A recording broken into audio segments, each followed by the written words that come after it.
Contrairement à ce qu'on pourrait penser, le baccalauréat, c'est tout simplement un bout de papier qui vous donne le droit de démarrer vos études.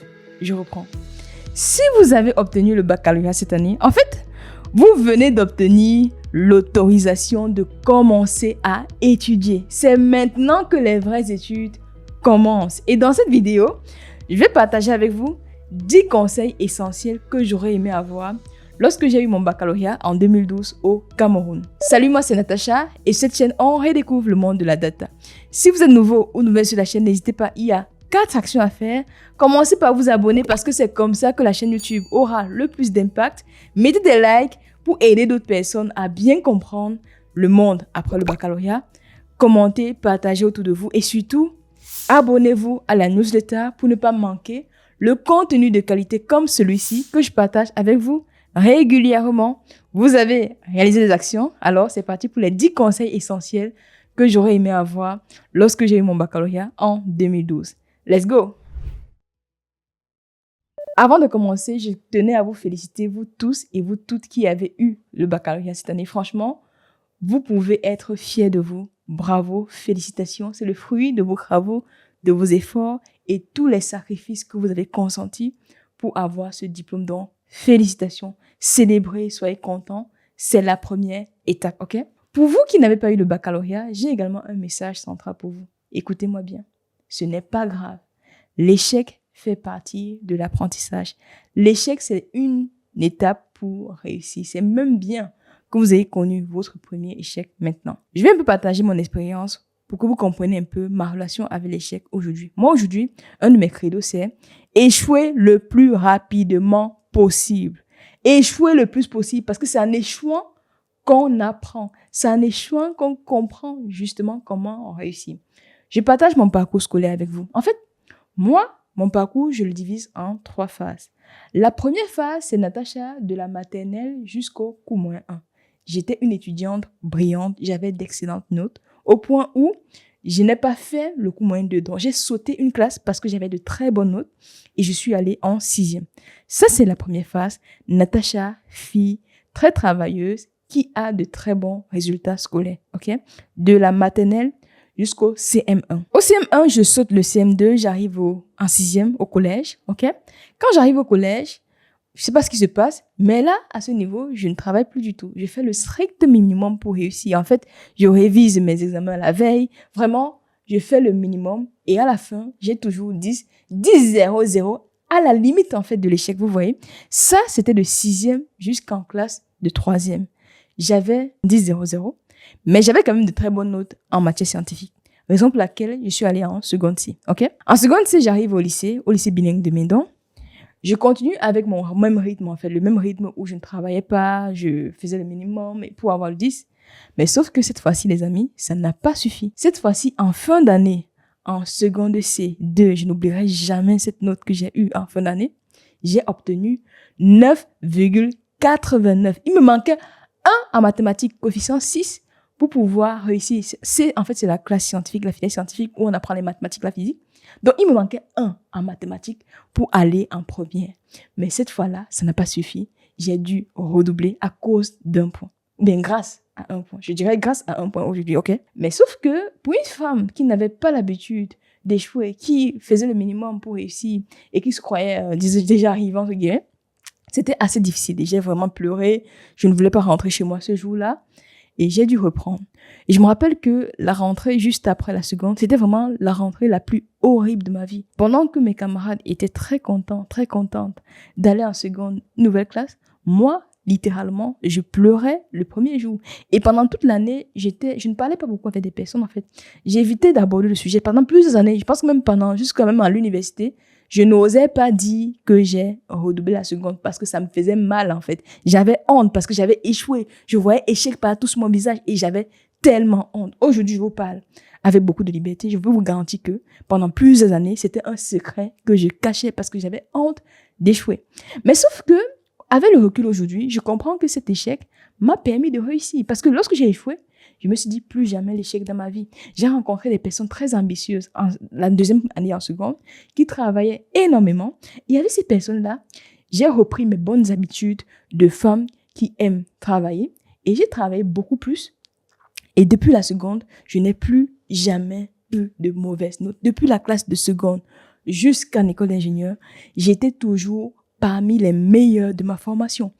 Pourquoi? Grâce à cet échec. Ce message pour vous dire, les amis, vous avez échoué, franchement, ce n'est pas grave. Et je le pense vraiment quand je le dis, ce n'est pas grave. L'échec fait partie de l'apprentissage.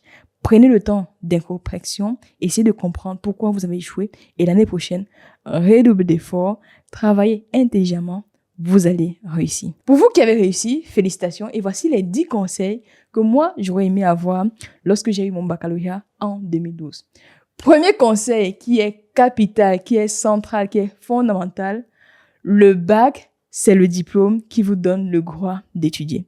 Le bac, ce n'est que le début de votre aventure. Le bac, on croit souvent que le baccalauréat, c'est la fin du monde, on est arrivé, c'est le moment où on va quitter les parents, on va faire ce qu'on veut. Je vois beaucoup de personnes après le baccalauréat commencent à aller en boîte de nuit, boire de l'alcool, fumer, aller chercher des femmes partout. Ce n'est pas le moment, les amis. Le baccalauréat, c'est le moment d'investir dans son avenir. Le baccalauréat, c'est le début, en fait. Vous n'êtes pas encore arrivé nulle part. Ce n'est pas le moment de vous disperser. Ce n'est pas le moment d'aller en boîte de nuit tout le temps. Ce n'est pas le moment d'aller faire les fêtes tout le temps. C'est le moment de vous concentrer pour votre avenir.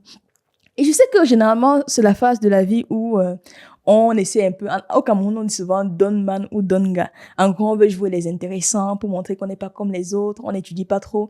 Ceux et celles qui étudient, on les qualifie souvent. C'est quoi encore le thème là? John School, c'est comme ça qu'on m'appelait, Joe, John School. Bref, des personnes qui aiment trop fréquenter. Je suis fière d'avoir cette qualificatif aujourd'hui. Je suis fière d'avoir étudié. Donc, franchement, ce n'est pas le moment d'aller en boîte de nuit en terminale, après le bac. Ce n'est pas le moment de faire tout ce que les parents interdisaient. C'est le moment de comprendre qui vous êtes. C'est le moment, en fait, d'investir dans votre croissance. C'est le moment d'investir dans votre intelligence. C'est le moment d'investir dans tout ce qui peut vous nourrir intellectuellement. Et non ce qui peut abrutir votre cerveau, l'alcool, le sexe, tout, bref, tout ce qui est négatif.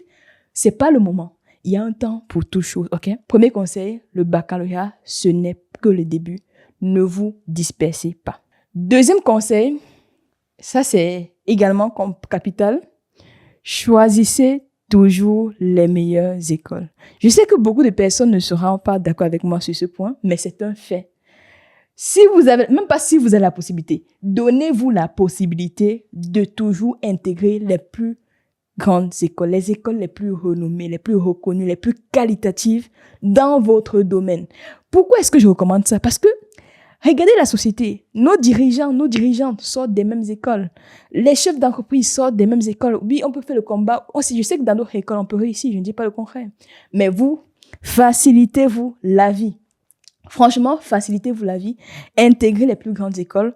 Vous aurez un bon réseau parce que c'est pendant votre formation après le bac que vous allez construire votre réseau. Vous allez dans les plus grandes écoles. Il y a de plus grandes chances d'avoir les personnes les plus haut placées de nos pays. Il y a de plus grandes chances d'avoir des personnes qui ont les plus grands postes.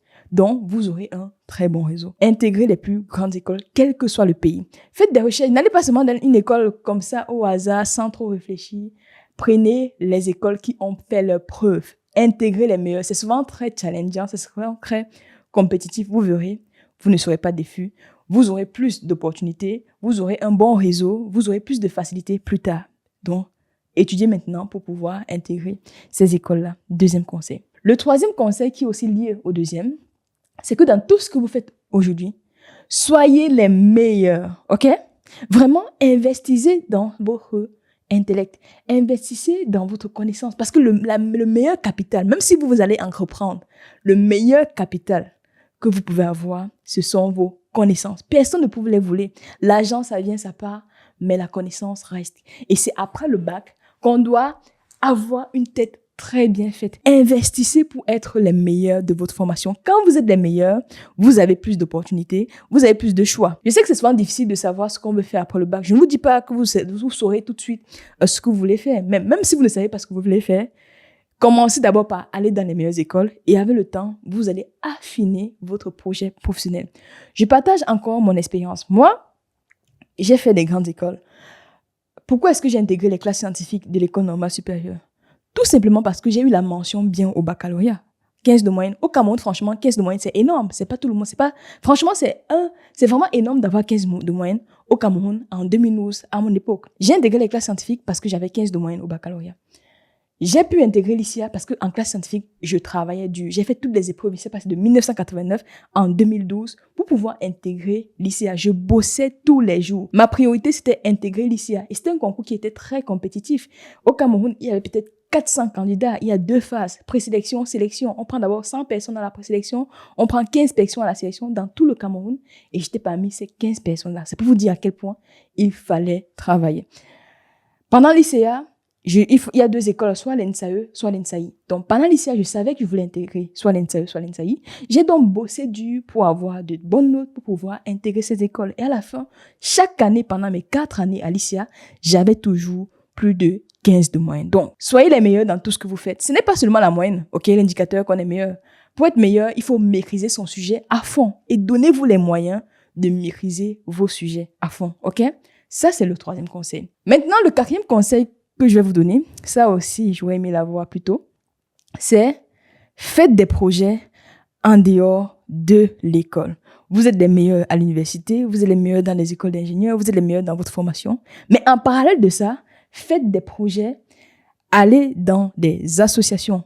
Pourquoi? Ça va vous permettre de développer votre leadership. Si vous êtes salarié ou entrepreneur, ça sera important de développer votre capacité à communiquer, le leadership, à rassembler, à travailler en équipe. Et tout ça, vous posez des briques déjà en école, à l'université, après le bac. Commencez à faire des projets en parallèle. Un projet que moi, j'aurais aimé lancer si j'avais su après le bac, c'est créer cette chaîne YouTube-là. Si je l'avais créée, il y a eu le bac en 2012, il y a déjà bientôt 12 ans.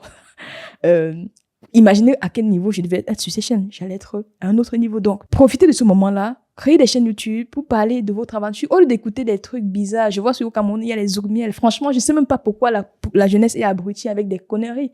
Vous, concentrez-vous sur des choses qui vont nourrir votre intellect. Parce que c'est ça, c'est votre capital intellectuel qui va vous propulser dans cette société. Donc, on fait les associations, on crée sa chaîne YouTube, on crée son blog, on fait du sport. On a des side projects dans lesquels on s'investit à fond comme on est investi à fond à l'école, ok? 4e conseil. Le 5e conseil, les amis, voyagez. Voyagez, allez dans les pays qui ont la plus grosse technologie de votre domaine. Allez dans les pays les plus développés. Pourquoi? Parce que ça va vous permettre de challenger vos savoirs. Ça va vous permettre de comprendre comment d'autres personnes pensent. Ça va vous permettre de découvrir une nouvelle culture. Ça va vous permettre de découvrir de nouvelles façons de faire les choses. Je partage mon expérience. Moi, j'ai quitté le Cameroun en 2017 pour rejoindre la France. Et franchement, je peux dire, c'était l'une des meilleures décisions de ma vie. Pourquoi? Parce que quand on vit dans un seul pays, on a souvent tendance de croire que ce qu'on voit autour de nous, c'est la réalité. C'est uniquement comme ça qu'on pense. On a une seule façon de penser. On a une seule façon de faire les choses. On a une seule façon de voir le monde. Alors que lorsque vous voyagez, vous allez challenger votre connaissance, en fait. Vous allez être surprise par beaucoup de choses. Dans votre pays, on fait certaines choses d'une certaine façon. Dans notre pays, vous allez voir qu'on fait d'une autre manière. Vous allez découvrir que vous avez un accent déjà. Moi, j'ai découvert que j'ai un accent quand j'ai voyagé. Vous allez découvrir, en fait, les nuances qu'il y a dans ce monde. Maintenant, voyagez le plus possible parce que ça va vous enrichir. Et franchement, c'est génial. Moi, je vous recommande de voyager. Quand j'étais en école d'ingénieur à l'ICA, il y avait beaucoup de personnes qui disaient non, ne voyagez pas, allez à la fonction publique, voyager, ça n'apporte rien.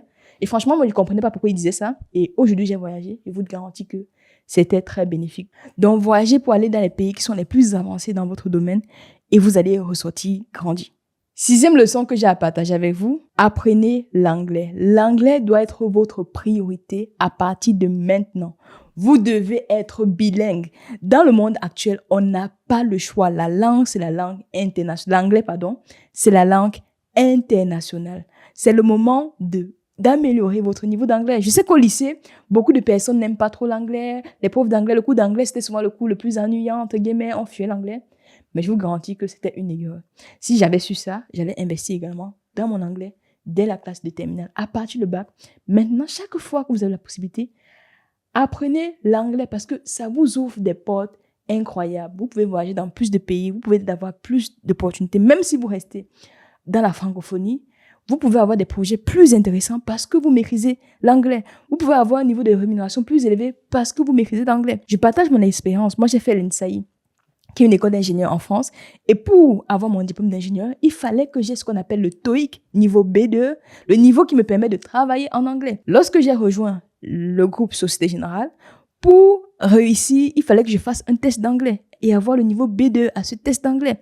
Lorsque j'ai rejoint HSBC, il fallait que je sois fluide en anglais, il fallait que je parle en anglais, il fallait que je fasse des réunions en anglais. Bref, je devais bien m'en sortir dans un environnement bilingue. Donc l'anglais aujourd'hui, c'est indispensable. Je connais beaucoup de personnes qui n'ont pas réussi à avoir le diplôme de l'INSAI parce que ces personnes n'avaient pas un bon niveau en anglais. Donc vous voyez que les plus grandes écoles d'ingénieurs mettent l'anglais au cœur de leur formation. Donc si vous commencez dès maintenant, après votre bac, à maîtriser l'anglais, vous prenez de l'avance. La 7e leçon que je vais partager avec vous, c'est aller jusqu'au bac+5 minimum. Il y a beaucoup de personnes qui vont vouloir aller prendre la voie rapide. Je vais faire un BTS, après 2 ans, je travaille. Je vais faire une licence, après, je travaille.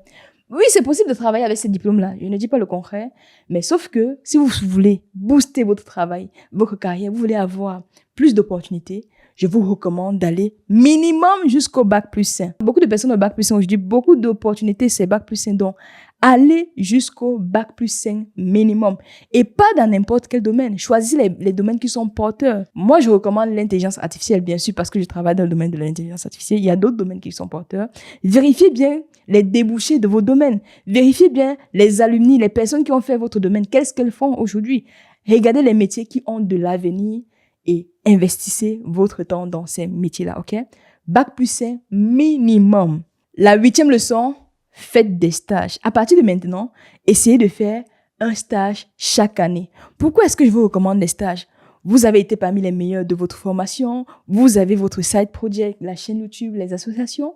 En plus, vous avez cette casquette où vous allez en entreprise découvrir le monde de l'entreprise, découvrir les besoins des entreprises, découvrir comment vous allez impacter en entreprise, découvrir ce que vous allez apporter en entreprise. Et ça, franchement, ce sera un gain. Le fait de faire des stages va vous permettre de voir les personnes qui font le métier que vous rêvez faire et vous permet de savoir si vous voulez réellement faire ce métier-là. Je sais que quand on est jeune, on ne sait pas forcément ce qu'on veut faire. Donc, allez faire les stages pour affiner votre compréhension, pour comprendre ce que vous voulez et vous allez voir, ça sera un atout majeur pour votre CV. Le 9e conseil que j'ai à vous donner, lisez des livres. Je reprends. Lisez des livres. Je sais que on n'a pas été habitué à lire. En tout cas, moi, je n'ai pas été habitué à lire. J'ai commencé à lire quand j'ai commencé à travailler et là, je me suis rendu compte que, franchement, si vous lisez un livre tous les mois, à partir de maintenant, en 1 an, vous avez lu 12 livres. En 5 ans, vous avez lu 60 livres. Imaginez-vous, vous lisez 60 façons de penser, 60 personnes qui ont mis toute leur espérance, 5, 10 ans, 20 ans, 30 ans d'espérance dans un livre. Imaginez la richesse, franchement. Donc, la lecture, c'est capital. Moi, je dis la lecture a changé littéralement ma vie, en fait. C'est parce que j'ai lu des livres que j'ai pu résoudre beaucoup de problèmes que j'avais. C'est parce que j'ai lu des livres que j'ai pu progresser dans mon domaine. C'est parce que j'ai lu des livres que j'ai compris comment ça marche, les réseaux sociaux. C'est parce que j'ai lu des livres que j'ai pu comprendre beaucoup de pensées limitantes que j'avais. C'est parce que j'ai lu des livres que j'ai ouvert les yeux sur beaucoup de sujets. Donc, investissez dès maintenant dans la lecture. Et en termes de lecture, voici les livres que je vous recommande. Comment se faire des amis de Dale Carnegie. Vous devez lire ce livre. Linchpin, allez, Are You Indispensable? Je ferai une vidéo plus détaillée. Les 100 livres qui m'ont marqué. Je vous ai dit d'être parmi les meilleurs. Il y a ce livre qui vous montre pourquoi est-ce que vous devez être parmi les meilleurs. So Good, They Can't Ignore You. Comment est-ce que vous pouvez être tellement très bon que personne ne va vous ignorer? Il y a aussi le fait, quand on va travailler, il faut développer son charisme. Le livre Des charismamites que je vous recommande. Si vous souhaitez booster votre productivité, vous n'allez plus être avec les parents qui vont vous lever chaque matin pour vous rappeler d'aller étudier. Donc, il faut que vous soyez efficace. Il faut que vous soyez productif. Il faut apprendre Getting Things Done. Ici, ça c'est un livre que je recommande. Deep Work pour apprendre à travailler. Il y a Flow. Franchement, je ferai une autre vidéo pour vous expliquer tous ces livres-là. Pour être discipliné, The Power of Self-Discipline. Et enfin, The One Thing pour justement apprendre à être organisé, à bien faire les choses, ok? Lisez, ça va booster votre connaissance. Et pour terminer, maîtrisez les 4 compétences suivantes. Les mathématiques, les statistiques, la programmation et l'économie pour comprendre le monde dans lequel vous vivez et vous verrez que dans 5 ans, vous serez inarrêtable. Donc voilà les 10 conseils que j'avais à partager avec vous. Et bien évidemment, je vous recommande de rejoindre le monde de l'intelligence artificielle parce que De plus en plus, ça évolue. Il y a de la demande, les salaires sont attractifs. Si vous souhaitez comprendre les métiers qui se trouvent dans le monde de l'intelligence artificielle, regardez cette vidéo. Sur ce, prenez bien soin de vous et on se donne rendez-vous très bientôt pour une prochaine vidéo. Bon courage à vous et à bientôt. Bye.